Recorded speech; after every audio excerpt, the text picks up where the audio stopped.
What's going on, people? What's going on? I just wanted to come and drop off this article. Well, this is going to actually be a multi-article segment right here. First up, I just wanted to touch on this article right here. Israeli police accused of using NSO spyware on civilians for years without oversight. Now, for those of you who are not familiar with the NSO spyware, is the NSO is a technology firm. It's actually an Israeli technology firm, and they created this software, this spyware called Pegasus. Now it's been in the news. A lot of political figures been targeted with this, from prime ministers to journalists to activists, you name it. The Israel police, has for years been making widespread use of spyware made by the controversial NSO group against Israeli civilians, including people not suspected of crimes, exploiting a legal loophole and keeping the surveillance under tight secrecy without oversight by a court or a judge, according to an explosive investigation published Tuesday by the Calculus Business News website. So you see where I'm going with this, right?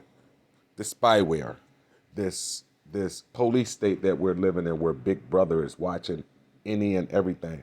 Little do they know, this is going on where, well, I'm pretty sure they're fully aware of it, but this is going on worldwide. We're all experiencing this. It's not just the Israeli police using this software. Among the report targets were two mayors, organizers of weekly protests against former Prime Minister Benjamin Netanyahu's government, an associate of a senior politician activist campaigning against LGBT pride parades, and employees in government firms. In some cases, the company's spyware has installed on civilians' phones to obtain information unrelated to an existing investigation, with the purpose of using the information later as leverage against suspects in questioning. So, you see what's going on here? You see what's going on here?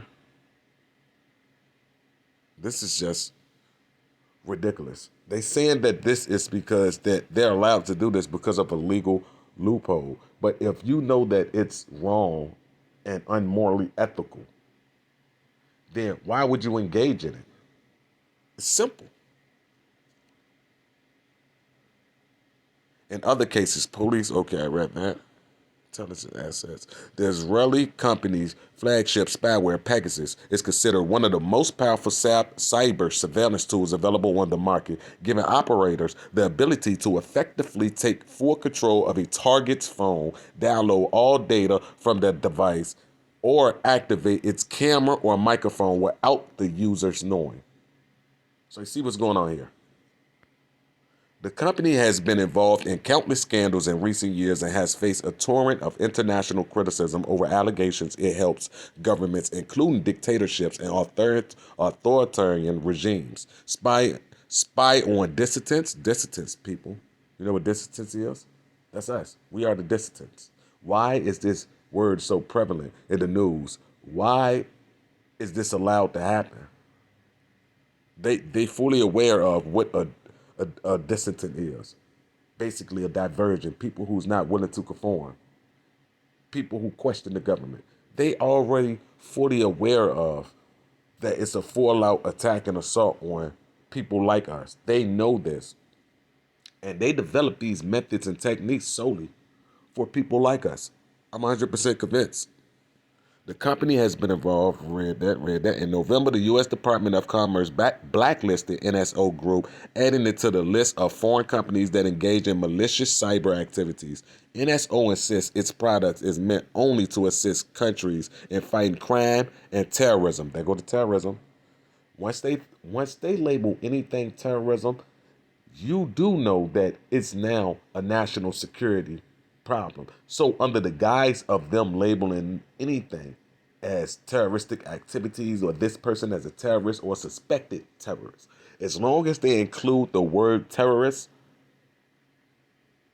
that word alone makes it a threat to national security. And they know this. And they use that as well as a legal loophole to target people like this. All they do is say that we are suspected of terroristic activities. And boom, there you have it. We're exposed to all of this. And do you know, once they enact the whole, oh, it's national security, once they do that, no judge could even question them. Once they say that is for national security purposes, a judge can't even question them on it. Once they say because it's national security. So that's one of the biggest legal like cop outs that they have going on in the intelligence department, such as the FBI and things of that nature. Last July, its CEO, Shalav Julio, said that his firm has chosen not to operate against Israeli and American phone numbers. Yeah, okay. But the expose said the Israel police acquired Pegasus as far back as December 2013 under the Commissioner Yohanan Diano, excuse me if I butcher that, and started using it during the tenure of the annual successor Ronnie Alicia. Sorry, Alicia. I'm just gonna skip over those names because it's getting worse and worse. Ronnie. I really want to pronounce it, but a former veteran, Shin Bet off official who served as police chief from December 2015 until December 2018. The report, which didn't cite sources, didn't say whether Pegasus is still being used today under Commissioner Kobe. Yeah, but said it was used in as late as 2020. So this spyware has been around for 9 years now, according to this report or this article. For 8 to 9 years. Do you know how much data has been collected from so many civilians, politicians, journalists, activists, presidents, prime ministers, mayors, you name it? Do you know how much data has been collected without people consent and knowledge? This is this is This is just crazy. The police force commented that the allegations were baseless, but then denied it had been using Pegasus. So you see that? Now, the police force said that the allegations were baseless, but they never denied using Pegasus. It argued that its activity is legal and added that, contrary to the accusations in the report, it use of investigation tools rested entirely on court orders and meticulous work protocols. Sure. Just another way for a big brother to watch the watchers. That's all. Nothing more, nothing less. Complete invasion of privacy. We have none. Privacy is nothing more than an illusion. The more and more this technology involved, the less and less privacy we have. It's to the point where privacy is obsolete. It's no more. It's non-existent. It's literally just a figment of the masses' imagination. Next article I wanted to touch on was this article. Now, I'm not sure if y'all heard the standoff that took place in Texas in the synagogue where the gunman was from UK. Now, the reason I'm touching on this because it's a lot of holes in this story and some's just not adding up to me. Let's dig into it. The British national killed by the FBI after taking 4 people hostage at a Texas synagogue Saturday was known to UK security services and had been the subject of a brief investigation in 2020, a UK official told CNN. Now, the UK security services is basically similar to like that of our FBI.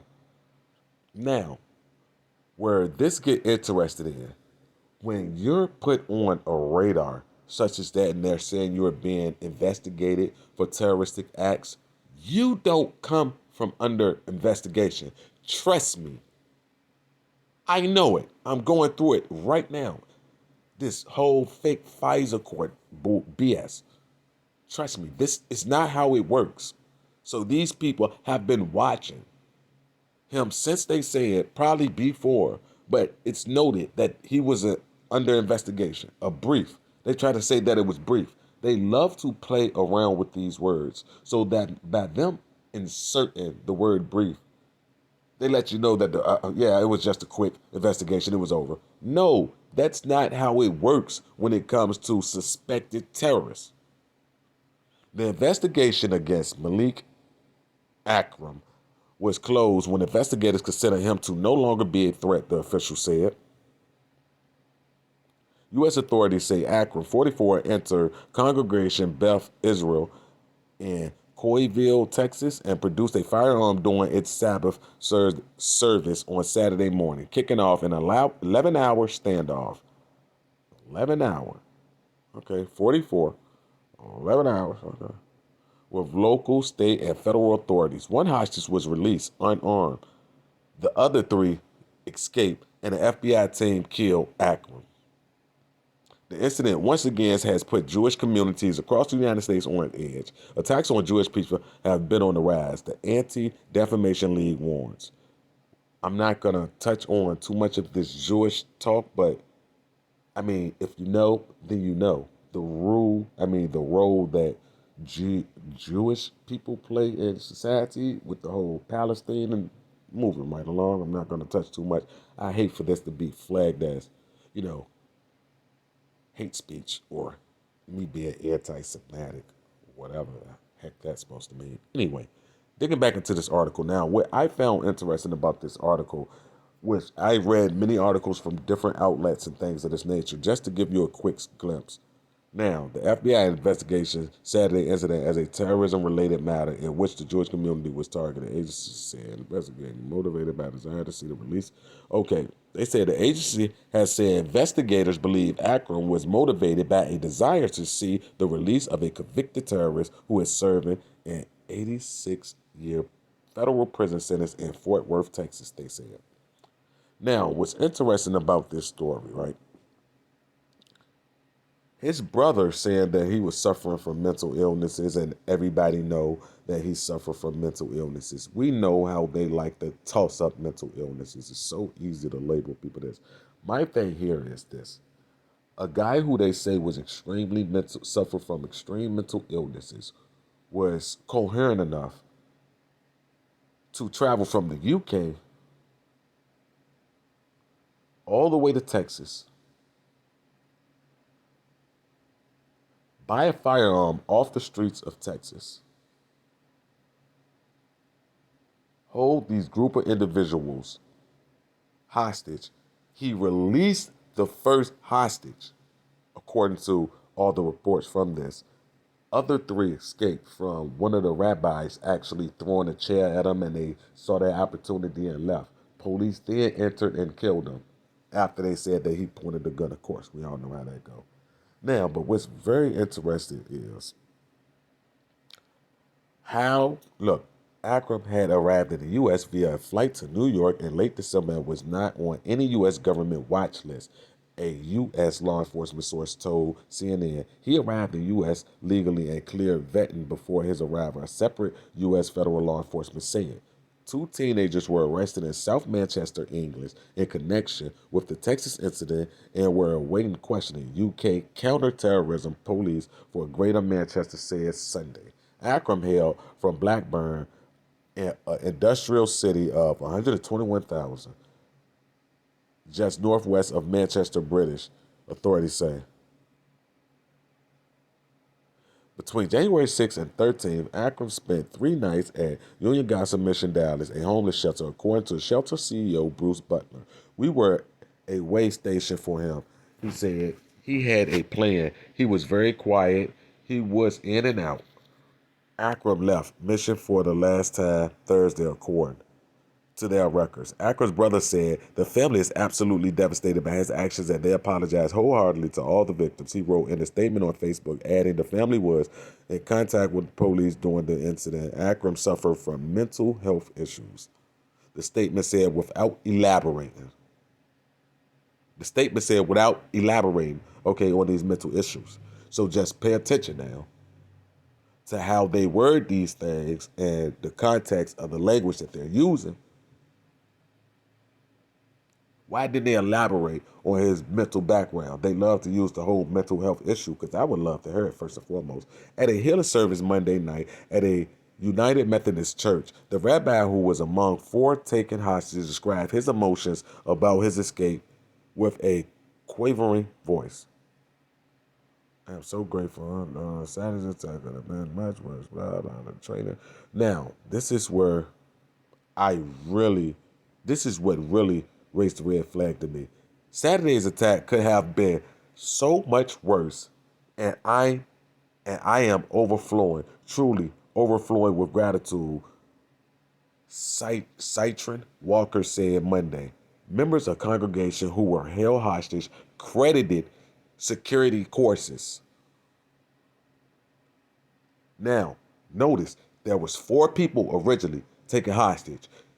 The the hostage taker let the first one go, who they said suffered from mental illnesses. They say he was very rude, very belligerent, this, that, and the third. So if this man is so crazy like they're making him out to be, why did he allow the first one to leave? That's my first question. Now, right here, it says members of congregation who are held hostage credited security courses, including active shooter training, with helping them get through the ordeal. This training saved our lives. Jeffrey Cohen, the vice president of board trustees of Congregation Beth Israel, wrote in the Facebook post, I am not speaking in hyperbole here.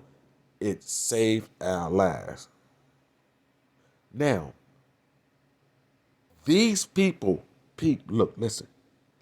These individuals, these three individuals who was left, the rabbis, they were specially trained for situations like this under Department of Homeland Security. Why?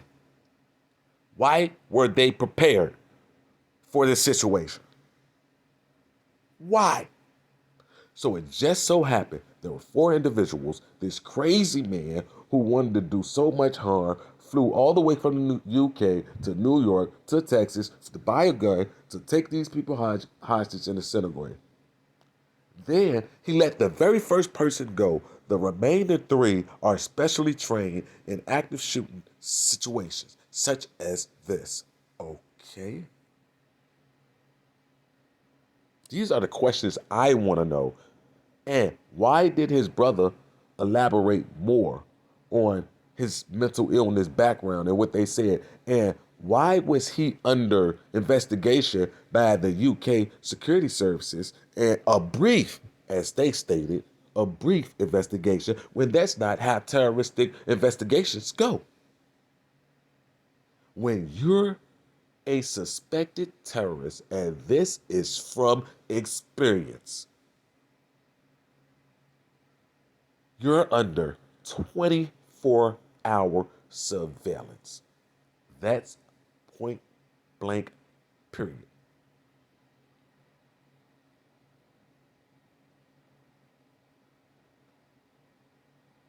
Now, hostages describe how they made their escape. Let's read and see how they made this heroism escape. Let's just read. The hostage taker was screaming hysterically at times and occasionally speaking different languages, Silverman said. As the hours ticked by, he became increasingly belligerent and threatening, Citron Walker said. When the gunman began yelling and congregants realized they were hostages, Cohen said he quickly dialed 911, but the phone face down and followed the hostage taker directions. The FBI is investigating, okay. But not exactly as commanded, he said on Facebook. Instead of going to the back of the room, I stayed in line with one of the exits. As the hours went by, Cohen, he began to slowly move a few chairs in front of himself. Anything to slow or divert a bullet or shrapnel, he said. Throughout the hostage situation, Cohen said they all worked to keep the gunman engaged in conversation as long as he was talking. And someone called, we bought the FBI time to position. So, bro, it's just not making sense. One of the hostages was released unharmed around 5 p.m. Hours later, Citron Walker saw his opening. When I saw an opportunity where he wasn't in a good position, I made sure the two gentlemen who were still with me, so 3 males was left, and all of them were specially trained under the Department of Homeland Security for active shooting situations, such as the one that occurred. Whew, talk about coincidences. Whew, so chills up my spine because the odds. Anyway, the exit wasn't too far away. He told CBS News, I told them to go. I threw a chair at the gunman. So he had time to pick up the chair without the gunman reacting and to throw it at him without being shot by someone who was mentally ill and acting belligerent and screaming hysterically. Okay, makes sense. You had enough time to reach down, grab a chair, and pick it up and throw it at him. Okay, okay. And all three of us were able to get out without even a shot being fired. By them saying this, it's only their side of the story. You do know this, right? So, dead man can't talk. I'm just going to leave it at that. Dead man can't talk. So they could paint the narrative and control the narrative as much as they want.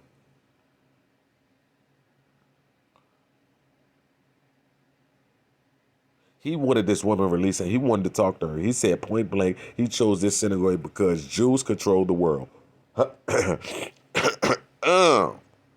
Jews control the media. What?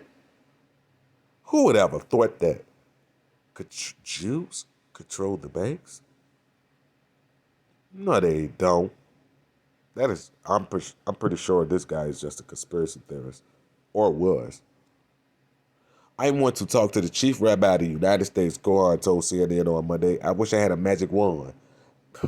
Oh, I wish I could take away all of our pain and struggling. Sideshow Walker said, the healing service. I know that this violation of our spiritual home was traumatic for each and every one of us, and not just us in the road ahead. This is going to be a process.